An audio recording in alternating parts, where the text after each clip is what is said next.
நயன்தாரா இடத்த பிடிக்கிறதுக்கு இத்தனை பேருக்குள்ள சண்டையா? திருமணத்துக்கு அப்புறமாவும் கெத்து காட்டும் லேடி சூப்பர் ஸ்டார்.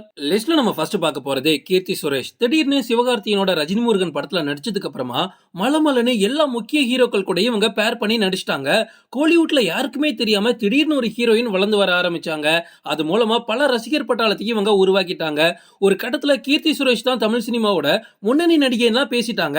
அதுக்கப்புறமா அழகுக்காக ரொம்ப வெயிட் லாஸ் பண்ணிட்டு பாக்குறதுக்கே ஈக்கள் மாதிரி ஆயிட்டாங்க. ஆனா அந்த வெயிட் லாஸ் ஜர்னியே இவங்களுக்கு மிகப்பெரிய பின்னடைவு ஏற்பட காரணமாயிடுச்சு. ஆரம்பத்துல இவங்க நடிச்ச படங்கள்ல இவங்களோட ரோல் பெருசா இல்லாட்டாலும் படம் மிகப்பெரிய ஹிட் ஆயிரும். இப்ப எக்ஸாம்பிளுக்கு சர்க்கார், அதுல கீர்த்தி சுரேஷ் எதுவுமே பண்ணிருக்க மாட்டாங்க. ஆனா படம் பிளாக் பஸ்டர் ஹிட். ஆனா அதுக்கப்புறமா 3-4 வருஷம் இவங்களோட கெரியர்ல ஒரு வெற்றி கூட இல்லாம தமிழ் சினிமால ஆளே அடையாளம் இல்லாம போயிட்டாங்க. அதுக்கப்புறமா கல்யாணம் பண்ணிக்கிட்டு அப்படியே போயிருவாங்கன்னு பார்த்தா ஒரு மிகப்பெரிய கம்பேக் கொடுத்தாங்க. நடிகை திலகமோட வாழ்க்கை வரலாறு பண்ணதுல மிகப்பெரிய விஷயம். அதுக்கப்புறமா இன்னைக்கு தனியா ஒரு உமன் சப்ஜெக்ட் எடுத்து பண்ற அளவுக்கு ஒரு ஹீரோயினா வளர்ந்து நிக்கிறாங்க. சோ இவங்க அடுத்த லேடி சூப்பர் ஸ்டாராக வாய்ப்பு இருக்கு.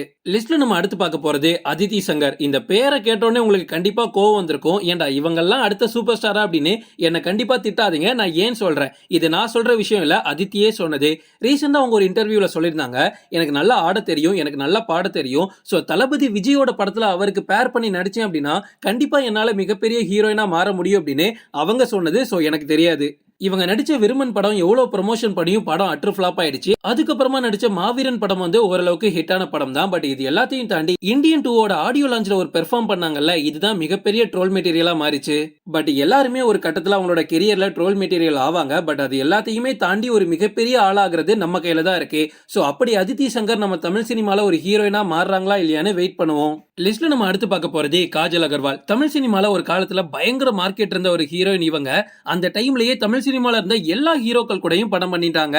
தொடர்ந்து அடுத்தடுத்த படங்கள்ல கமிட் ஆயிட்டே இருந்தாங்க. பட் திடீர்னு கல்யாணம் ஆயிட்டு அதுக்கப்புறமா குழந்தையும் பிறந்துடுச்சு.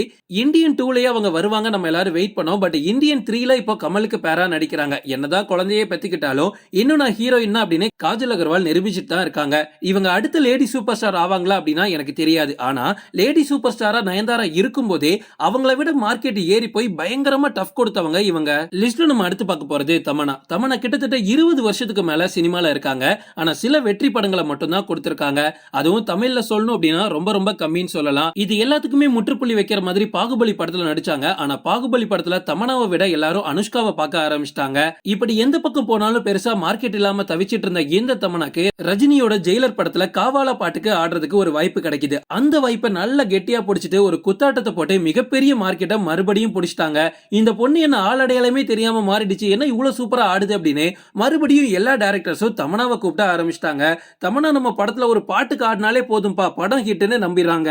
இப்போ தமன்னாக்கு அடுத்தடுத்த பட வாய்ப்புகள் வந்துகிட்டு இருக்கு. சோ இவங்க அடுத்த லேடி சூப்பர் ஸ்டார் ஆக வாய்ப்பு இருக்கா இல்லையான்னு கமெண்ட்ல சொல்லுங்க. லிஸ்ட்ல நம்ம கடைசியா பார்க்க போறது ஐஸ்வர்யா ராஜேஷ். ஐஸ்வர்யா ராஜேஷ் பத்தி பேசணும் அப்படின்னா சொந்த காசுலயே சூனியம் வச்ச கதை தான். சின்ன சின்ன கேரக்டர்ல நடிச்சுக்கிட்டு இவங்களோட நடிப்பு திறமைய சூப்பரா காமிச்சிட்டு இருந்தாங்க. அந்த டைம்ல நம்ம தமிழ் சினிமால இந்த சைடு ரோல் பண்ணும் அப்படின்னா ஒரு முக்கிய இடம் கண்டிப்பா இவங்களுக்கு தான் கொடுப்பாங்க. இல்ல தனியா ஒரு உமன் சப்ஜெக்ட் வருது, அது நல்லா தாங்கி பிடிக்கணும் அப்படின்னா எல்லாருமே ஐஸ்வர்யாவை தான் கூப்பிட்டு இருந்தாங்க. அந்த அளவுக்கு தமிழ் சினிமால ஒரு நல்ல நடிகையா பேர் வாங்கி வச்சிருந்தாங்க. ஆனா தேவையே இல்லாம மொத்த பேரையும் கெடுத்துக்கிட்டாங்க. நான் சில நடிகர்கள் கூட மட்டும் தான் நடிப்பேன், சில டைரக்டர்ஸ் கிட்ட மட்டும் தான் கதை கேட்பேன், இந்த மாதிரி கண்டிஷன் எல்லாம் வச்சதுனால ஐஸ்வர்யாக்கு போக போக மார்க்கெட் இல்லாம போயிடுச்சு. இவங்க சூஸ் பண்ண சில ஸ்கிரிப்டும் இவங்களுக்கு கை கொடுக்காம அடுத்தடுத்த படங்கள் தொழில் படங்களா மாறிச்சு. சரி இங்கதான் வாய்ப்பு கிடைக்கல அப்படின்னு அவங்க அப்படியே தெலுங்கு பக்கம் போனாங்க. அங்கேயும் பெருசா இவங்களை யாரும் கண்டுக்கல. மறுபடியும் தமிழுக்கு வந்தாங்க அப்படின்னா கண்டிப்பா ஹீரோயினால மாற முடியாது, ஏதாவது சைடு ரோல் தான் கொடுப்பாங்க.